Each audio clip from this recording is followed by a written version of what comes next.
মেডিকেলে যে আমি তৃতীয় হব এটা আসলে চিন্তা করি নাই কখনো।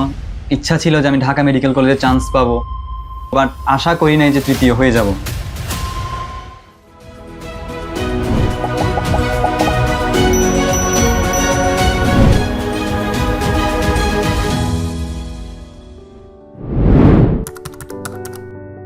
আসলে ডাক্তার হওয়ার স্বপ্নটা স্কুল লাইফ যখন ক্লাস 9-10-এ উঠলাম তখন মনে হইলো যে না, আমি ডাক্তারির জন্য প্রিপারেশন নিব। যেমন আমার বাড়ি আর পরিবারের মধ্যে কেউ ডাক্তার নেই আগে থেকে, তো এটা একটা বিশেষভাবে আমাকে মোটিভেট করতো যে আমার আসলে ডাক্তার হওয়া উচিত।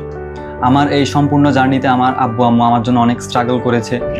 এতটুক আনতে কষ্ট বলতে অনেক কিছু, অনেক পরিশ্রম, অনেক ত্যাগ স্বীকার করছে।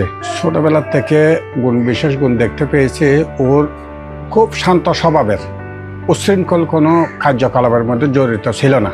খুব শান্ত স্বভাবের ছিল, মাথা ঠান্ডা, খুব ঠান্ডা মস্তিষ্কে ছিল। অ্যাডমিশন টাইমে আমি মূলত ক্লাসগুলো রেগুলার করতাম।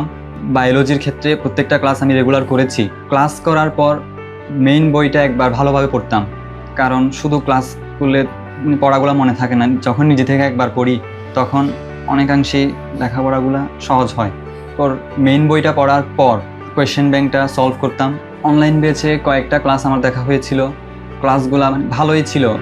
রেটিনার যে পরীক্ষাগুলো নিত রেগুলার, তো তাদের কোয়েশ্চেন প্যাটার্ন অনেক স্ট্যান্ডার্ড ছিল। মেডিকেলে আসার মতো যে ধরনের প্রশ্নগুলো থাকে মোটামুটি বইয়ের সব জায়গা থেকে তারা প্রশ্ন করতো। তো প্রশ্ন মোটামুটি সব মিলিয়ে বলা যায় যে স্ট্যান্ডার্ড ছিল। এই যে অ্যাডমিশনের প্রস্তুতির সময় যে পরীক্ষাগুলো দিতাম তখন মার্কস কম আসলে তখন ওই দিন আমার আসলে একটু হতাশা লাগতো, যে আসলে মনে হয় যে আমার প্রস্তুতিটা ঠিকমতো হয় নাই। তো এরপর আমি আবার আমার কোন কোন জায়গাগুলোতে আসলে বেশি মার্ক কাটা গিয়েছে ওটা দেখতাম। তো ওই টপিকগুলোর উপর আরও বেশি গুরুত্ব দিয়ে পড়ার চেষ্টা করতাম।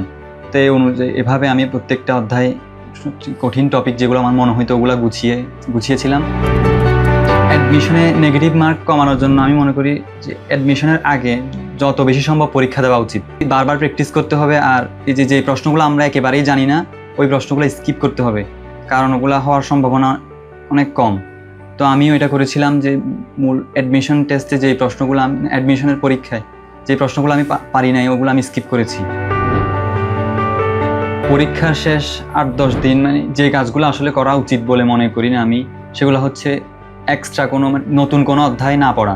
যে পড়াটা আমি আগে পড়ি নাই, শেষ 8-10 দিনে যদি পড়তে যাই তাহলে জিনিসটা আমার কাছে অনেক বেশি কঠিন মনে হতে পারে, আর যে পড়াগুলো পড়েছি ওগুলো অগোছালো হয়ে যেতে পারে।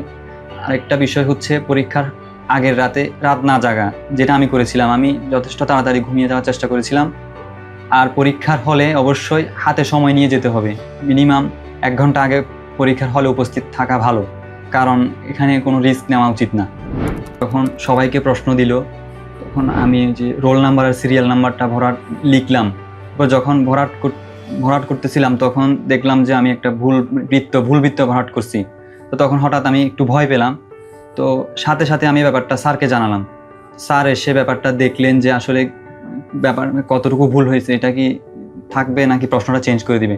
কিছুক্ষণ চিন্তা করার পর স্যার আমাকে নতুন একটা প্রশ্ন প্রোভাইড করলেন। তো স্যারের ওই দিনের সাহায্যটার জন্য স্যারকে আমি বিশেষভাবে ধন্যবাদ জানাই, কারণ স্যার যদি আমাকে ওই সাহায্যটা না করতেন তাহলে হয়তো আমি আজকে এ পর্যায়ে আসতে পারতাম না। আর তখন স্যার আমাকে নতুন প্রশ্ন প্রোভাইড করার পর সবাইকে অ্যালার্ট করে দিলেন যে এই ভুল যেন আর কারো না হয়, কারণ পরবর্তীতে আর চেঞ্জ করে দেওয়া হবে না।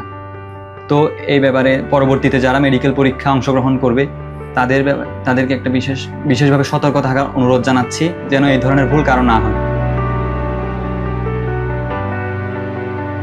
রসায়ন পড়ার সময় মূলত ক্লাসটাই মেইন। ক্লাস করার পর প্রত্যেকটা অধ্যায়ে যে দাগানো লাইনগুলো থাকতো ওগুলাই পড়তাম, আর কারণ রসায়ন যেহেতু অধ্যায়টা খুব বড়, তো এটা প্রত্যেকটা লাইন আসলে পড়া সম্ভব না। দাগানো লাইনগুলো পড়লে আই থিঙ্ক হয়ে যাবে। ইংলিশের ক্ষেত্রে বললে একাডেমিক লাইফ থেকে হালকা পাতলা প্রস্তুতি নিতাম। জিকেটা মূলত যে অ্যাডমিশন জার্নিতেই পড়া হয়েছে, যে প্রত্যেকটা ফিজিক্স কেমিস্ট্রি বায়োলজি প্রত্যেক দিনের যে পরীক্ষাগুলো থাকতো ওগুলোর সাথে জিকে আর ইংলিশ একটু একটু করে পড়তাম টপিক ওয়াইজ। এই অনুযায়ী সিলেবাসটা শেষ করলাম। যারা পরবর্তীতে মেডিকেল পরীক্ষা দিবে, অর্থাৎ আগামী বছর অথবা এর পরের বছর, তাদের জন্য আমার কয়েকটা পরামর্শ থাকবে। তার মধ্যে প্রথম হচ্ছে তোমরা একাডেমিক লাইফ থেকে অ্যাডমিশনের জন্য প্রস্তুতি নিয়ে রাখতে পারো যতটুকু সম্ভব, কারণ যে অ্যাডমিশনের সময় অত বেশি টাইম পাওয়া যায় না, মাত্র এই যে 2-3 মাস সময় পাওয়া যায়, এর মধ্যে সব পড়া আসলে কভার করা সম্ভব না।